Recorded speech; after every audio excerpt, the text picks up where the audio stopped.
Well, welcome back to another video in our series on the lessons wrestling taught us. We got Ryan and Christian here, some ex wrestlers, talking about the good old days on the mat.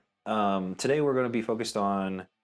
Um, so this is a methodology. So I mentioned in the other videos that I have a firm affinity for Iowa roofing or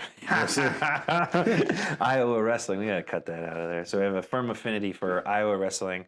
Specifically, as my family from Iowa spends time wrestling in Iowa, and historically they put out the best wrestlers. And the reason that they put out the best wrestlers is their methodology behind their madness. Kind of not necessarily stemmed with Dan Gable, the absolute, theologian himself, but he definitely found a way to inculcate his methodology into their training program, which is why Iowa is always, if not first, they're almost first every single year. And I will mention Penn State, I think, only wins as much as they do because Cale Sanderson is from Iowa, even though they wrestled for Iowa State. But I was going to say Bo Nickel would disagree. he's a hardcore Penn State advocate. Yeah, but anyway, so we're going to talk about constant forward pressure or constant oppressive forward pressure. And what does that mean as a wrestler? And how does that correlate to success in life? So I did find a little quote that we're going to read or not quote, it's just an excerpt from somebody's writing on the Iowa wrestler. And so it says, in essence, an Iowa-style wrestler is a tank. They move forward, welcome confrontation. They have confidence that the harder and smarter they fight, the more likely they are to succeed. The core of this philosophy is that forward pressure, motion, and hustle are the keys to creating a high level of wrestling, which is the perfect blend of a street fight and a chess match. So let's see what your first thoughts are towards that particular excerpt. There's a direct correlation in that excerpt to, I think, what every business coach teaches. Right. Agreed. The constant, relentless forward pressure and having what that statement means to me is having like an abominable will, right? That's unbreakable, right? And it's amazing how easily you can break an opponent by just never giving up and constantly pushing forward, right? It's like I remember this was not in wrestling. This was in high school soccer. We were doing a conditioning workout, and I had this thought in the back of my head with this kid that was running next to me. And what we were doing, we were running. I don't know if you ever did the beep test. The push-ups? No, it's basically a running back and forth. You have a 40-yard distance that you run, and it beeps, run, beeps, run. The beeps sequentially get faster and faster and faster, right? And this kid's name is Matt, and I was watching him, and my goal was to win, right? To win the beep test for the whole team. And I just looked over at Matt when we were like 80% in, and I was like, this kid won't give up. I was like, I thought he'd give up by now. This kid won't give up. And his will at that point was stronger than mine, right? And it was literally just that constant forward pressure, right? Of which, in my opinion, could be more intimidating than anything. Right, is somebody that's just unwilling to falter or give up or fail. Right. Yeah, so it's a blend of willpower and preparation. Right. Right. So that's one of the things about Iowa wrestling that's got, it's one of the things that the weak-minded or the ones with less will will go to a different school on purpose because of the conditioning that Iowa wrestling does. It's year-round. It's 2-a-days, multiple quarters of the year, if not semesters of the year. It's those stories that I was talking about with like the long hauls or Hell Week and that type of stuff. Their training methodology is they'd all rather die than quit, and they constantly do that. And it's not only are they building that mental capacity to understand that they can do more, but when they're on the mat, when they're conditioned enough, their will and their conditioning are in sync with each other. So the reason that they're so successful and why this is very correlated to a successful business, an entrepreneur or somebody who's successful in business, is because they don't they don't stop moving forward long enough for a gap to be created for a competitor, or a gap to be created for them to make an error that can't be, you know, rectified in some Right. way or shape or form. So it's not that they never make an error, it's that they're moving so much that they're going to decondition the people around them, or, you know, just wear them out. And they're always going to be, and he said the chess match, that the chess match is the important part, because it's not just they're just moving their body, move their body. It's not like they're on a treadmill just, you know, sprinting 100 miles an hour and going nowhere. It's that they're moving their opponent so much that eventually the opponent sticks a heel, or the opponent Right. steps in the wrong position, and it happens to be the perfect position to set up their takedown, or whatever that it is. And I think this is really correlated to success in business, is that if you have, you know, the will to win, and you're also willing to condition yourself, you can always be moving forward. And every time you have some form of error, it doesn't take you backwards. It just elevates you, because you've learned something at that point. So it's like your success is determined on how fast you can get to the next error point. Right. Right. So, Yeah, it's Alex had this old saying that you can only ruminate on an error for a half hour. And by the end of that half hour, you should have a solution, right? Or a way to bypass the error again, right? So either fix the error, or we just skip around that error because it was unnecessary in the first place. So it's like, it's almost a waiting game of I understand that my level of conditioning, my level of fortitude, my level of faith in my training, my level of faith in myself will always beat the opponent and make them create a mistake on accident, right?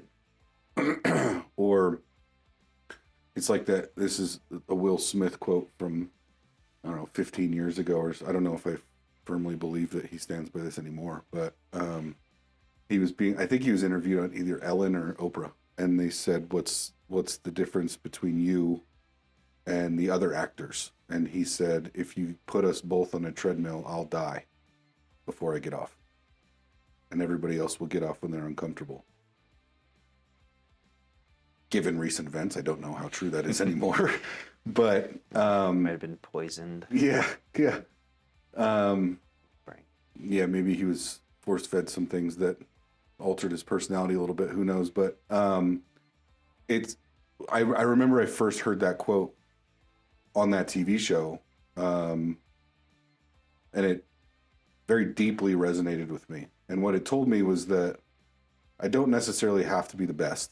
I don't necessarily have to understand what I'm trying to achieve better than everybody else. I don't have to have all of the answers to all of the questions, or all of the solutions to all of the problems.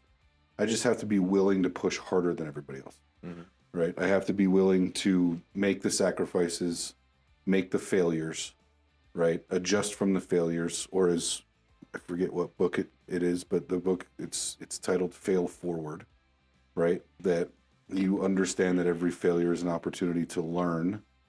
And then from that point, you just stack failures, right? And then at one point, whenever that point is, who knows, all of those failures ruminate or cultivate into something that is greatly successful, right? It's hard for most people to understand failure as an asset, I think. But in that constant forward pressure, right, what you're learning, in my opinion, what you're learning to identify, and what you can get really keen at identifying, is the failures of others, right, through your constant forward pressure, and the pattern and or failures in yourself, right, and then rectifying those failures from happening again, right? Yeah. Well, and I think there's a lot of like, I guess, I don't know what the right word would be, but there's a visual behind what we're talking about, this constant forward pressure. Think about like a horse race. Horse race is in a circle, but to a horse, it's straightforward. Right? There's blinders on. They're only looking in one direction, and that's the goal, and that's the focus.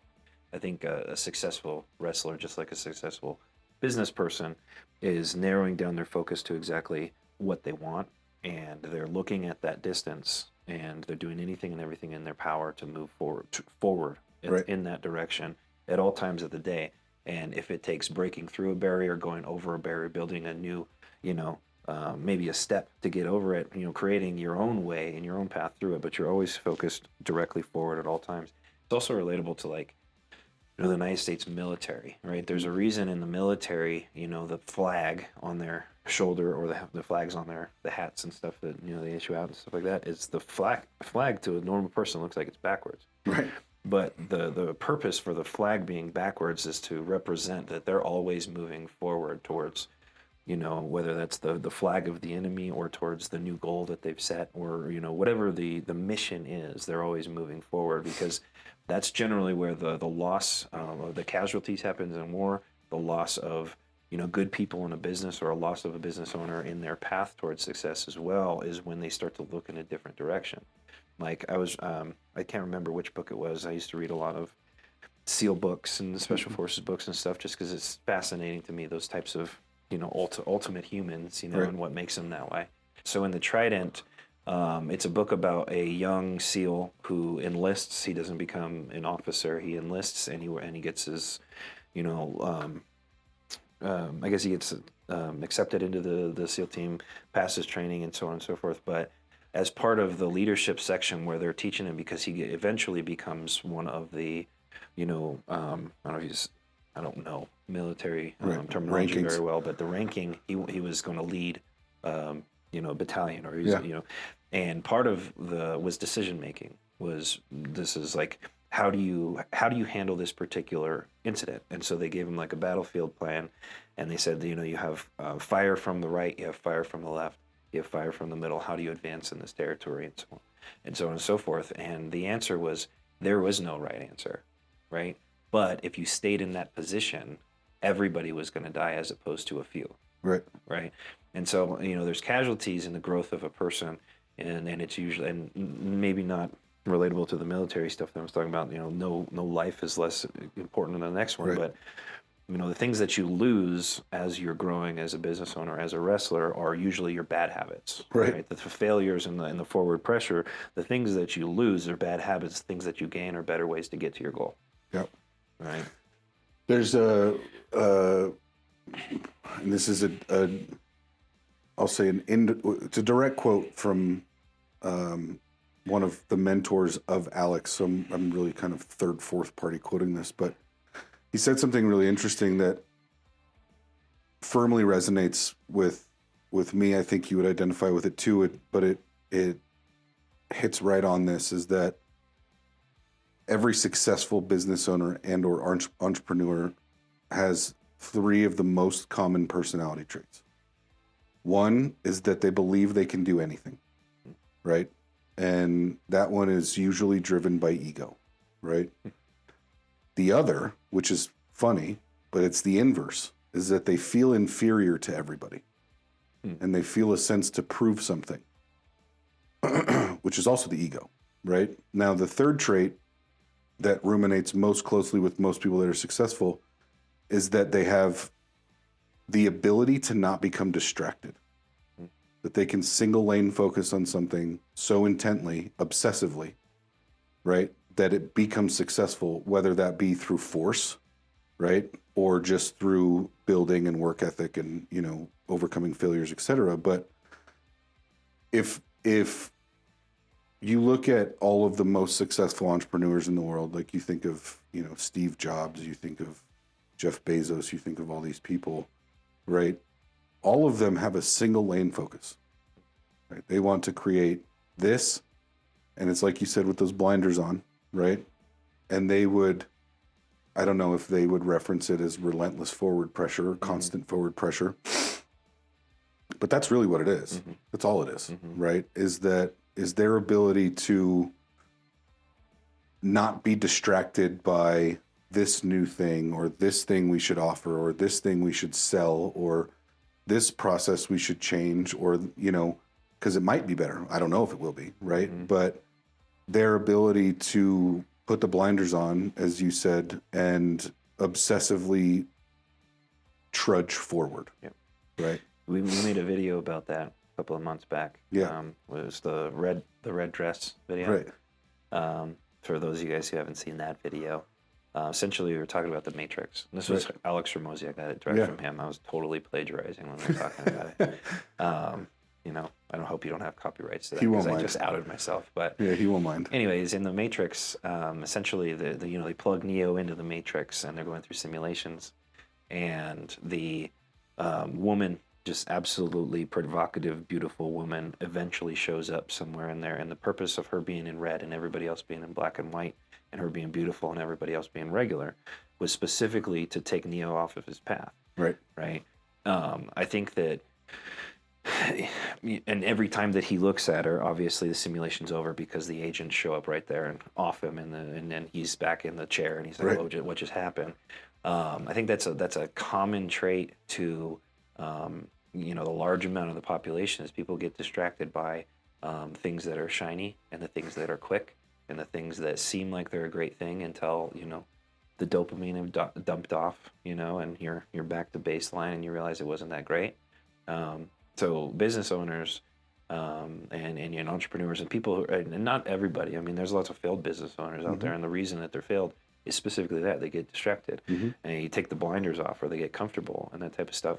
In this methodology, I'm not going to say that constant forward pressure is the best methodology ever. It's like, Hulk smash. Let's break our way through to the end of the day because you're losing a lot of energy while you do it. But I'm saying that it's absolutely one of the most powerful ways to be able to achieve a goal is because if you stay focused on something and you have the will and you have the conditioning in order to get to where you're supposed to go, you're not going to get distracted because red's not the color you're looking for. The flag on the other side is blue. That flag on the other side is green. Whatever it is. So it's interesting. I wonder if there's any type of research on, correlations like 3 things you were just talking about for highly successful people in terms of how they are able to actually avoid the distractions. Right. But I don't know. Well, I think that I know just observing some of the people that I've had the privilege of being around that are by society standards insanely successful is that their lives are built to minimize distraction. Right. You have all these it's another thing from Alex, but he's like all these morning ritual guru guys that are like, you need to wake up at 4 and then you need to do 20 minutes of journaling. And then after that journaling, you need to do 10 minutes of meditating. After that meditating, you need to go have bulletproof coffee. After you have bulletproof coffee, you need to work out for this many minutes, right? And you should work out with these tools, right? And after you work out, you should get in the ice bath. And after the ice bath, you should get in the sauna. And then the funny part is Alex is like, and then by that time it's fucking 11 o'clock, right? And it's, he's like, what is the actual ROI on me making my bed every morning? Is it accumulation of my lifetime of, 65 hours spent making my bed? Does that seem like a good high ROI? He's like, no, for me, it doesn't. Right. For some people, it's biblical to them. They have to in order to be successful. But, like I've got, watching the success of the people that I've seen around, they're very minimal, right? They live a very simple life. And they're very obsessive about going from this point to this point and then repeating that to go from that point to that point, right? So maybe we dive in further into that concept. It's like, okay, so what is worth giving constant forward pressure to, right? And so like these successful people, I really doubt, I mean, I know this from watching as many Alex videos as you've sent to me or that I've looked at on my own. But I don't know this from all of them. Is it the dollar value, or is there something different behind their quest for success? For Alex, it's a game, right? So like, I almost think of like whenever he talks about the game of business, I always think of Leonardo DiCaprio and that movie where he's Jordan Belfort, where he's like, these are fun coupons, right? Yeah. Well, the money is fun coupons, right? So, Alex is a very interesting example because he's got a very nihilistic view of the world, and he's very he's, in my opinion, the epitome of single track focused, right? So like for him, it's not about generating wealth for him, right? He could care less about generating wealth for him, from what I know about him. For him, it's about winning the game and then mastering the game, right? So like when he made his first 100 million, he said, "Oh, now I can make 1 billion because I know how to do this. I just apply these rules and skill sets to this now, to instead of 3 businesses, 30 businesses, right?" And for him, it's almost, in my opinion, it's almost like the game of Battleship, right? He's like, I'm just trying to collect as many ships as I can, take as little damage as possible, and invest and or put myself into things that I believe in to show people that they can also have this success. Talking to him, his motivating factor is that he wants to show everybody else that they can also have the same success as him, and that business is really not that challenging of a thing if you look at it as a game, right? And all he's trying to do is win the game, right? But every decision that dude makes in his life is based around that. Yeah. And only that. Yeah. I know my driving force has changed a number of times through my life. When I wanted to be the best wrestler or the best, I didn't necessarily ever want to be the best wrestler. I was never one track focused enough to be, I want to be the theologian, right? I wanted to be the best all-around athlete I could possibly become. I wanted to become absolutely fit and conditioned enough to be able to be awesome at whatever sport I wanted to do. Right. But the reason that I wanted to do that was I wanted to conquer myself. Right. My motivation was not to get the accolade. My motivation was to literally be able to shut my brain off and prove to myself I could do anything I want to if I put my mind to it. So it was like a game, I guess. Now my why factor and the trigger point that makes me want to put the blinders on is I've stepped into a new area of life over the last 5 years. I'm a father, I'm a husband, family man, and I want to create a world in which I can control as many controllables as humanly possible within that world. I want that world to be, it's like I make these jokes inside my head. Sometimes I say them out loud, but I'm talking about like, I want my kids to struggle, but I want the struggle to be something I give them, not the world gives them. You know what I mean? And if I want to do that, then I have to conquer this revenue generator. I have to master this revenue generator, and I've got to place that revenue in something that gives compound ROI. And I've got to do that again and again and again, and build the bubble bigger and bigger and bigger, so that my little, I don't know, rat mouse contraptions inside of it that I'm going to set up to build my kids or my family into what I want them to be can get more intricate and bigger, and so on and so forth. So my why factor is not because I want to be the greatest roofer on the planet with all the accolades. My why factor is I want to build a life where I can do anything I want to inside of it, and I can also challenge my kids to become the best that they can be. Right. Yeah, it's the money doesn't solve human problems, right?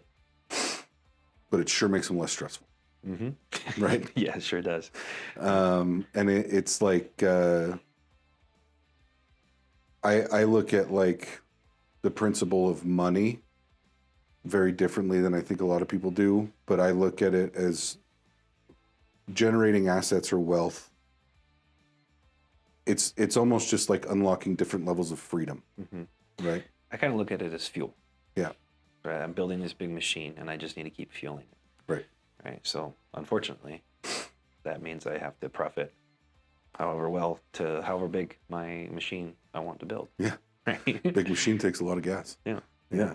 So I guess to kind of summarize the constant forward pressure, we didn't dive too far into the MAT conversation. We talked a lot more in business, which I think that we should stick to that for a little bit on these conversations. But the thing that I want to make sure is said is when you're constantly moving forward, you're constantly gaining something, right? And if you don't allow yourself to set back, you don't ever give yourself an opportunity to fall or become complacent. Right. And on a mat, that's extremely useful because the person who doesn't have the same will and drive that you do is going to be conquered in that match. And you'll always win. You'll always win.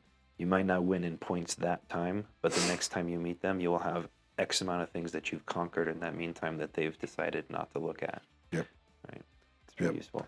Yeah, I think that, I always kind of hold into the back of my head when I'm competing against somebody in something, whether that be a sail or, back in the day in powerlifting or sports in high school, etc.